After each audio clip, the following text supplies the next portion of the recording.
بے پناہ طاقت ہو، دولت ہو، جائز ناجائز، اس سے کوئی سروکار نہیں۔ یہ تین چار چیزیں کامیابی کے معیارات بن چکی۔ ہارون رشید نے کہا بھائی 10 درہم سکے دو چاندی کے۔ بڑا کرتب دکھا ہے یار کہ سوئی کے ناکے میں سے سوئی کو گزار رہا ہے اور ساتھ ہی اس خبیث کو 10 ڈنڈے بھی لگو۔ آگے قرآن بتا رہا ہے، کچھ صفات کو بیان کر رہا ہے کہ یہ ہے کامیابی کے معیارات۔ اگر یہ معیارات تمہاری زندگیوں میں نہیں ہے، پھر یہ ہے کہ اور کامیابیاں بے شک مل گئی ہوں، لیکن اللہ کے نزدیک وہ کوئی کامیابی نہیں ہے، بلکہ وہ ناکامی سے بھرپور زندگی۔ مفتی صاحب کے بیانات سننے کے لیے مفتی صاحب کے آفیشیل چینل مفتی مجود امین کو سبسکرائب کیجیے۔ محترم سامعین کرام، دوستوں اور بزرگوں،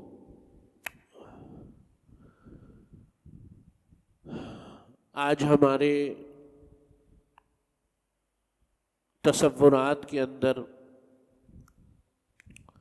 ہماری زندگیوں میں کامیابی کا مطلب بدل چکا ہے۔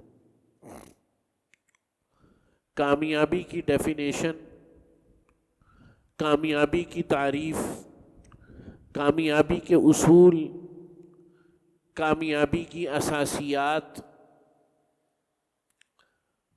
کامیابی کے معیارات بدل چکے ہیں۔ کامیابی کا معیار عہدہ ہے، کامیابی کا معیار بہت زیادہ پیسہ ہے، کامیابی کا معیار بہت زیادہ طاقت ہے، کامیابی کا معیار ایک ایسی بے پرواہ اور لاپرواہ زندگی ہے کہ جس میں اللہ رسول کا کوئی خیال نہیں، شریعت کا کوئی خیال نہ ہو، ایک بے لگام زندگی کہ جس کی باغ دوڑ نہ خود اس کے ہاتھ میں ہے، نہ شریعت کے ہاتھ میں ہے، نہ دین کے ہاتھ میں ہو۔ ایسا شخص کامیاب سمجھا جاتا ہے آج کے دنیا میں۔ یا تو عہدہ ہو، بے پناہ طاقت ہو، بے پناہ دولت ہو، بے پناہ اختیارات ہوں، جائز ناجائز اس سے کوئی سروکار نہیں، حرام حلال اس سے کوئی سروکار نہیں۔ بس یہ تین چار چیزیں کامیابی کے معیارات بن چکی۔ قرآن مجید نے بھی ایک کامیابی کا معیار بتایا، کچھ معیارات قرآن نے بھی بتائے، آج ان کو بھی سن لیتے ہیں۔ اللہ تعالیٰ سورہ مومنون کے شروع میں کچھ مومنین کی صفات کو بیان کرتے ہیں جو کامیاب ہو گئے، جنہوں نے اپنی زندگی کو کامیاب کر لیا، آج کے پیرامیٹر یا آج کے معیارات یا آج کی سوچ کے مطابق نہیں، بلکہ اللہ سبحانہ و تعالیٰ کے بیان کیے ہوئے معیارات اور حضور کی سوچ اور دین کی فطرت کے مطابق۔ اللہ فرماتے ہیں قد افلح المؤمنون، اور مومن کامیاب ہو گئے۔ قد آتا ہے تحقیق کے لیے، جیسے ہم اردو میں یہ لفظ استعمال کرتے ہیں نا کہ بھائی ایک ہے کہ میں جاؤں گا، ایک ہے کہ میں کل ضرور جاؤں گا، تو یہ بالکل ایسا ہی ہے۔ قد، ہاں تحقیق، افلح المؤمنون، مومن کامیاب ہو گئے، ہونا نہیں ہے، ہو گئے۔ کون سے مومن؟ آگے قرآن بتا رہا ہے، کچھ صفات کو بیان کر رہا ہے کہ یہ ہے کامیابی کے معیارات۔ اگر یہ معیارات میں سے یہ معیارات تمہاری زندگیوں میں نہیں ہیں، یا ان میں سے کچھ معیار نہیں ہیں، تو بس پھر یہ ہے کہ اور کامیابیاں بے شک مل گئی ہوں، لیکن اللہ کے نزدیک وہ کوئی کامیابی نہیں ہے، بلکہ وہ ناکامی سے بھرپور زندگی۔ کیا ہے؟ قد افلح المؤمنون، اور کامیاب ہو گئے مومن، کامیاب ہو گئے کون؟ الذین هم فی صلاتہم خاشعون، وہ مومن کہ جن کی نمازوں کے اندر خشوع ہے۔ کیا ہے؟ اس سے ایک بات پتہ چل گئی کہ کامیابی کی پہلی سیڑھی نماز، ظاہر ہے خشوع تو تبھی حاصل ہوگا جب نماز پڑھے گا. یہاں بات کی جا رہی ہے کہ نماز کی ادائیگی اور نماز کی ظاہری و باطنی ادائیگی، تو نماز تو پہلے ہی ہے، یہ بات تو لازمی طور پہ شامل ہے. میں بچے کو کہوں اپنے کہ بھائی آپ نے فرسٹ آنا ہے، آپ نے کیا کرنا ہے؟ فرسٹ آنا ہے، تو اس میں یہ بات خود بخود شامل ہو گئی کہ بھائی پیپر بھی دینے، پیپر دے گا تو فرسٹ آئے گا. تو اسی طرح خشوع تو تب ہوگا جب نماز پڑھے گا. تو نماز تو آ ہی گئی، لیکن یہاں پر اکتفا نہیں ہے، بلکہ الذین هم فی صلاتہم خاشعون، کہ وہ جو نماز میں خشوع اختیار کرتے ہیں. خشوع کسے کہتے ہیں؟ نماز کی دو صورتیں ہیں، خشوع اور خضوع. نماز کی دو صورتیں ہیں، دو کیفیتیں. ایک ہے نماز کے ظاہری آداب کو بالکل صحیح ہو اور نماز کے ظاہری آداب سنت کے مطابق ہو. سیدھا کھڑا ہونا، نظریں جھکا کر کھڑے ہونا، اعضاء کا ٹھیک ہونا، بے توجہی ادھر ادھر نہ دیکھنا، اور اسی طریقے سے تلاوت جو کر رہا ہے وہ صحیح ادا کرنا. یہ تو نماز کے ظاہری حسن ہو گیا. ایک ہے نماز کا باطنی حسن جسے خشوع کہتے ہیں، وہ یہ ہے کہ نماز میں توجہ ہو، نماز کے اندر توجہ ہو، نماز کے اندر جو ہے وہ فکر ہو، نماز کے اندر آدمی منہمک ہو، ایسا منہمک ہو کہ دنیا مافیہا سے لاپرواہ اور بے پرواہ ہو جائے. یہ مشکل کام ہے. مشکل کام اس معنی میں کہ آج ابھی آپ ارادہ کریں تو پہلی نماز میں ہی نہیں شروع ہو جائے گا، وقت کے ساتھ ساتھ آئے گا. اور لوگ بڑی کثرت سے یہ بات سوال کرتے ہیں کہ ہمارا نماز میں دھیان ہی نہیں لگتا. یہ بڑا سب سے زیادہ پوچھے جانے والے سوالات میں ایک یہ سوال بھی ہے. تو کیا نماز چھوڑ دیں؟ نہیں. نماز میں دھیان اور نماز میں خشوع حاصل کرنے کا طریقہ نماز سے ہی آئے گا. کس سے آئے گا؟ نماز سے ہی آئے گا، نماز کے باہر سے نہیں آئے گا. مطلب یہ کہ نماز میں دھیان اور نماز میں خوب، جسے کہتے ہیں منہمک اور انہماک کے ساتھ نماز اس وقت آئے گی جب ایک دفعہ خیال آئے پھر توڑو، پھر دوبارہ اللہ سے رابطہ کرو. 2 منٹ گزر گئے، 2 سیکنڈ بعد پھر خیالات ادھر ادھر ہو گئے، پھر لے کے آؤ، پھر لے کے آؤ. نماز میں اس طرح کئی 100 دفعہ بھی اگر خیال ادھر ادھر ہو پھر لے کے آؤ گے، پھر ایک وقت آئے گا یہ خیالات کم ہوتے ہوتے ہوتے ہوتے ہوتے ایک وقت آئے گا کہ بالکل خیالات آنا بند ہو جائیں گے. لیکن یہ پہلی نماز میں نہیں ہو. اور دوسری بات، نماز میں جو تلاوت ہو رہی ہے، جو کر رہا ہے، اس کے معنی میں غور ہو، یا امام جو پڑھ رہا ہے جتنا کچھ آتا ہے، جو کچھ سمجھ ہے، اس کی تلاوت کے اندر غور ہو. اور نہیں بھی اگر عربی آتی، غور ہو رہا ہو، تو تلاوت کو انہماک کے ساتھ سنے تو نماز میں خود بخود خشوع پیدا ہو جائے گا. چنانچہ بے توجہی کے ساتھ عبادت کرنا یہ بہت بڑے وبال کا باعث بنتی. ہاں، بے توجہی کے ساتھ. ہمارے ایک استاد تھے، ایک دفعہ ہمارے ساتھ ایک ساتھی تھا، ہم کہیں جا رہے تھے، میرے خیال عصر کی نماز کے بعد کا وقت تھا، اس کے ہاتھ میں تسبیح ایسے ایسے گھما رہی ہوں کر کے، جیسے آج کل عادت ہوتی ہے لوگوں، نہ کوئی توجہ ہے نہ کوئی جناب ہے. فرمایا بلایا اس کو، فرمایا ویسے تو چلتے پھرتے ذکر و اذکار یہ بڑی کیا ہے، اچھی بات ہے. کیا ہے؟ چلتے پھرتے ذکر و اذکار کرنا. ایک شخص چل رہا ہے، پھر رہا ہے، کوئی کام نہیں کر رہا، واک کر رہا ہے اور ساتھ میں تلاوت بھی کر رہا ہے، تو اچھی بات ہے، کوئی ممنوع نہیں ہے. اسی طرح ذکر و اذکار اگر کر رہا ہے تو بہت اچھی بات ہے. لیکن اس کے اندر جو اس کا رویہ ہونا چاہیے، وہ دیکھنے والے کو یہ نہ پتہ چلے کہ ایویں جو منہ میں آ رہا ہے کہہ رہا ہے، بلکہ اس کے اندر تھوڑی توجہ ہونی چاہیے. آپ سمجھے میری بات میں کیا کہنا چاہ رہا ہوں؟ اس کے اندر تھوڑا سا انہماک ہونا چاہیے. یہ کوئی تسبیح پہ ہاتھ پھر رہا ہے, ادھر بھی دیکھ رہا ہے ادھر بھی دیکھ رہا ہے فلاں.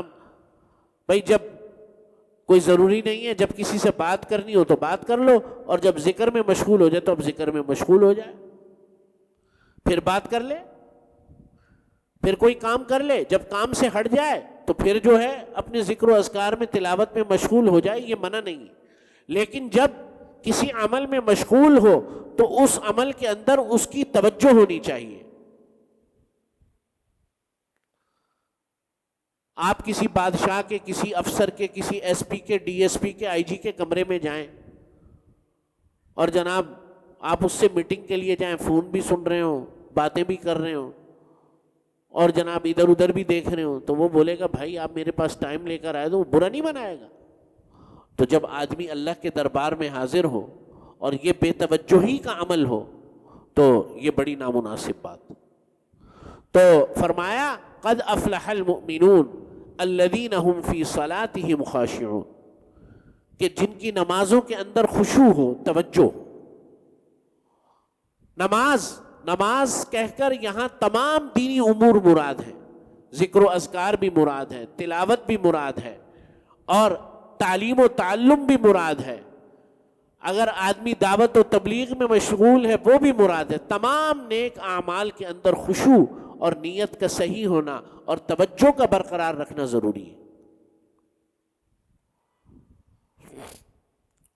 آگے فرمایا والذین هم عن اللغو معرضون, والذین هم عن اللغو معرضون. اور دوسری جو بات وہ بڑی کمال کی اور شاندار بات بتائی, فرمایا کہ مومن کامیاب ہو گئے. پہلے وہ جو نمازوں میں خشوع کرتے ہیں, اور دوسرے وہ جو لا یعنی چیزوں سے بچتے ہیں. والذین هم عن لغو, چیزوں سے اعراض کرتے ہیں, لغو چیزوں سے اعراض کرتے ہیں, بیکار چیزوں سے اعراض کرتے ہیں.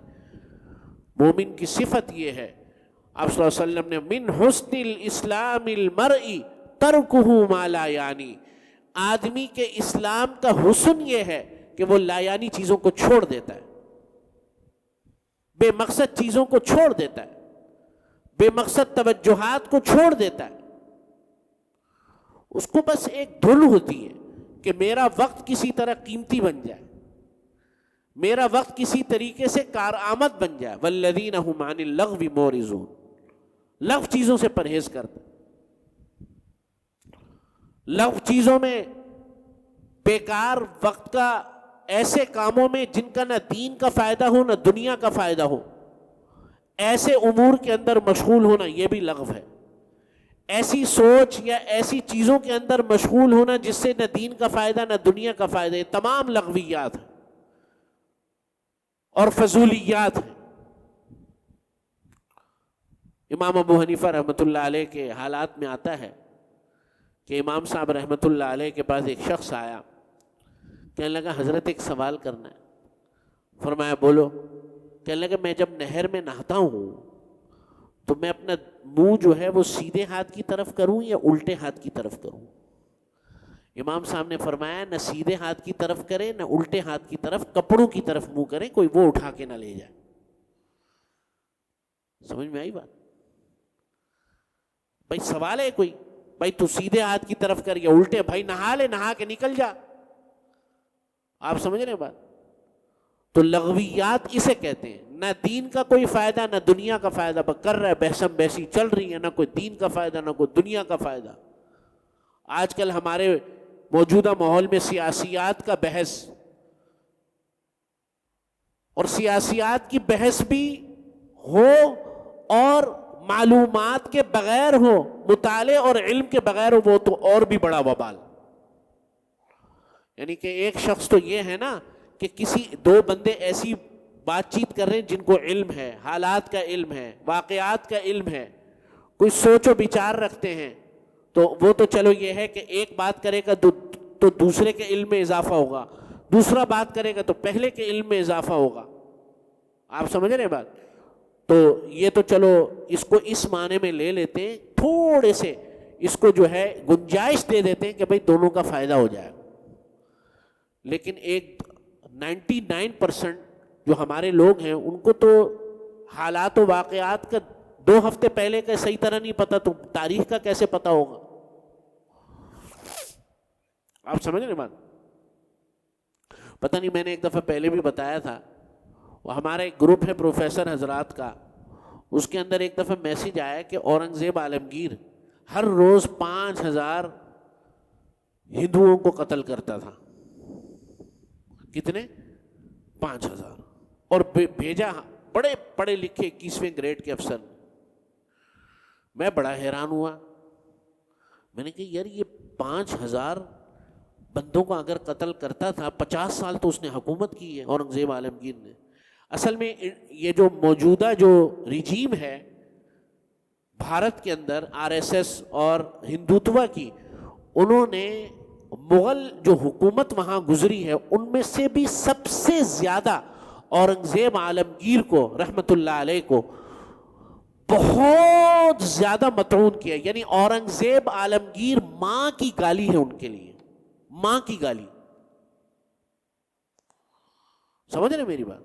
کیونکہ اورنگزیب عالمگیر وہ آدمی تھا جنہیں مرہٹوں کو یا مراٹھوں کو ناک میں نکیل ڈال کے رکھا آخر تک. اور جیسی اورنگزیب عالمگیر گیا بس پھر مغل سلطنت جو ہے وہ کمزور ہونا شروع ہو گئی.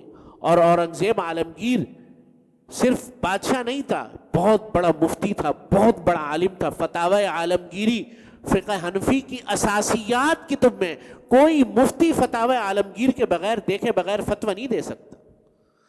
اس نے ایک بورڈ بنایا تھا مفتیوں کا، اور روایات اور حالات میں آتا ہے کہ جب سب مفتیان اکرام کسی مسئلے میں بحث کر لیتے، آخر میں وہ اورنگزیب عالمگیر دیکھتا تھا. ایسے بلند پایا آدمی تھا، اور ساری زندگی بڑی جفا کشی میں اس نے گزاری، جہاد میں گزاری، ساری زندگی گھوڑے پر گزاری اس نے. باپ نے تاج محل بنایا اور بیٹا بالکل اس کو، تو یہ تو اللہ کے کام ہے بھائی. باپ نے فضول چیزوں پر پیسے خرچ کیے، تاج محل بنا رہا ہے، یہ بنا رہا ہے، وہ بنا رہا ہے. اور بیٹے نے جناب والا کیا کیا؟ یخرج الحی من المیت ومخرج المیت من الحی. اللہ ہے مردے میں سے زندہ کو نکالتا ہے، زندے میں سے مردہ کو نکالتا ہے. یہ تو اللہ کی تقسیم ہے. اور یہ اس وقت کی مغل سلطنت ہے کہ جب دنیا کا 1/3 1/3 جی ڈی پی ہندوستان کے اندر تھا، یعنی دنیا کی 1/3 دولت ہندوستان میں تھی. یہ اس وقت کا بادشاہ ہے. خیر بات دور نکل گئی. تو میں نے ان سے پوچھا، میں نے کچھ کیلکولیشن کی، 5000 مہینے کے جو ہے 3 لاکھ، اور یہ تقریباً جو ہے 50 سال اگر حکومت کی ہو، سال کے 36 لاکھ، اور 36 لاکھ کو ملٹیپلائی کریں 50 سال، یہ تو ہندو لفظ کا نام و نشان بھی نہیں ہونا چاہیے تھا. میں نے کہا یار کیسی باتیں کر رہے ہو، اور کس کی باتیں کر رہے ہو؟ اور تھوڑا آدمی سوچ بھی لیتا ہے. تو یہ ہے ہمارے علم کی اور ہماری معلومات کی حالت. پتہ کچھ نہیں ہوتا، نہ تاریخ کا پتہ، نہ جناب جغرافیہ کا پتہ، نہ علم کا پتہ. اور سب سے بڑی بات تو یہ کہ جب دینی امور کے اندر بحث کرتا ہے ایک ایسا آدمی کہ جس کو دین کا علم ہی نہ ہو، تو اس کو کہتے ہیں والذین هم عن اللغو معرضون، والذین هم عن اللغو معرضون. اور مومن کی سب سے بڑی بات یہ ہے کہ فضول چیزوں سے بچتا ہے، فضول بحث سے، فضول کاموں سے، فضول معاملات سے، الجھا الجھی سے. ہارون رشید نے ایک دفعہ، بادشاہ لوگ ہوتے ہیں تو بسا اوقات جو ہے وہ مملکت کے امور کو سلجھانے کے بعد جب تھوڑا سا وقت ملتا ہے تو کوئی شعر و شاعری کی تقریب ہو گئی. ہارون رشید خود نیک آدمی تھا اور متبع سنت آدمی تھا. تو ایک دن ہارون رشید کے دربار میں وزیر نے کہا، اس کے ایک مصاحب نے، کہ حضرت آج ایک کرتب دکھواتے ہیں آپ کو. تو اس نے کہا کیا کرتب ہے؟ اس نے کہا ابھی دکھاتے ہیں. ایک بندہ آیا، اس نے کہا حضرت یہ ابھی کرتب دکھائے گا. دکھاؤ بھائی کیا کرتب ہے.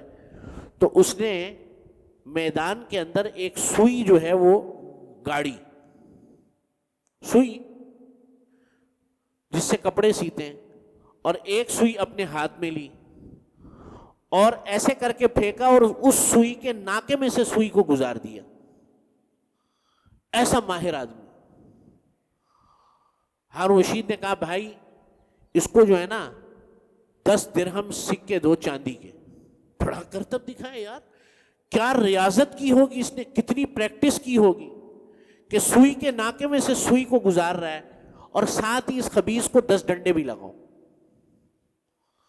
اس نے کہا بادشاہ سلامت, یہ سمجھ میں نہیں آ رہی بات کہ ابھی تو انعام بھی مل رہا ہے. فرمایا انعام تو تیری کاریگری کا ہے, اور ڈنڈے جو ہے یہ اس بات کے ہیں کہ اپنے اتنے قیمتی وقت کو اس بیکار قسم کے جو ہے تو نے کام میں گزارا. تو کسی اور چیز میں محنت کر لیتا تو پتہ نہیں کہاں سے کہاں پہنچ جاتا. تو یہ مومن جو ہے نا وہ اس کی صفات میں نبی کریم صلی اللہ علیہ وسلم آپ علیہ الصلوۃ والسلام نے صحابہ کی ایسے تربیت فرمائی. حضرت علی فرماتے تھے, مشہور مقولہ ہے حضرت علی کا, کہ جس شخص سے آپ کو دین کا کوئی فائدہ نہ ہو, جس شخص سے آپ کو دین, بھائی دین کا فائدہ تو دین کا ہے نا, وہ تو ہے ہی فائدہ, یا دنیا کا کوئی جائز فائدہ نہ ہو, تو بھائی اس کے ساتھ سلام دعا رکھو بس. کیا رکھو؟ کیونکہ یہ تو مومن کا, مسلمان کا حق ہے نا. تیمارداری کرو, بیمار ہو جائے تو, اللہ نہ کرے اس دنیا سے چلا جائے تو جنازے میں شرکت کرو. سمجھ میں آئی بات؟ اور اسی طریقے سے کسی مصیبت میں گرفتار ہو جائے تو حتی المقدور مدد کی کوشش کرو. یہ تو مسلمان ہونے کی حیثیت سے ہے. سلام کرو, اگر وہ سلام کرے تو آپ اس کا جواب دو. یہ تو مسلمان کے بنیادی حق ہیں ہر ایک کا, چاہے جانے یا نہ جانے. لیکن اس سے زیادہ کی ضرورت نہیں ہے کہ جس شخص سے آپ کو دنیا کا جائز فائدہ یا دین کا فائدہ نہ ہو تو بس السلام علیکم تک رہنا چاہیے. آپ سمجھ رہے ہیں بات؟ یہ اتنی بڑی وبا ہے کہ آج ہماری پوری قوم جو ہے لغویات کے اندر مشغول ہے, فضول چیزوں میں مشغول ہے, اور یہ بہت بڑی وبا ہے. اور یہ سب سے بڑھ کر مسلمانوں میں ہے, اور اس سے بھی بڑھ کر ہمارے خطے کے مسلمانوں میں زیادہ ہے. میں نے 2-4 جگہ دین کی برکت سے اسفار ہوئے, میں نے دیکھا مغربی قومیں ٹرین میں بیٹھتی ہیں کتاب کھول لیتی ہیں, بس میں جا رہے ہیں کتاب کو کھول لیا, کہیں اور جا رہے ہیں جناب کوئی ایسا کام کر لیا جو کہ فائدے مند کام ہو. یہ تو ہماری تعلیمات تھی, یہ ہمارے نبی کا طریقہ تھا, یہ ہمارے صحابہ کا اور ہمارے اکابرین کا طریقہ تھا کہ وقت کو تول توڑ کر استعمال کرتے تھے. تو لغویات سے بچنا یہ بہت ضروری ہے. اور جب انسان لغویات میں پڑتا ہے تو پھر گناہوں میں, پھر رذائل میں, پھر گناہ کبیرہ میں اور دیگر ایسے تمام امور میں مشغول ہوتا ہے کہ جو اللہ کو ناپسند ہے. تو پہلی بات کی قد افلح المؤمنون, مومن کامیاب ہو گئے کامیاب. ہونا نہیں ہے کہ جو نماز کو خشوع کے ساتھ ادا کرتے ہیں, توجہ کے ساتھ عبادات میں شریک ہوتے ہیں. نمبر 2, لغویات سے بچتے ہیں. بقیہ تفصیل انشاءاللہ تعالی اگلے ہفتے. السلام وآخر دعوانا الحمدللہ.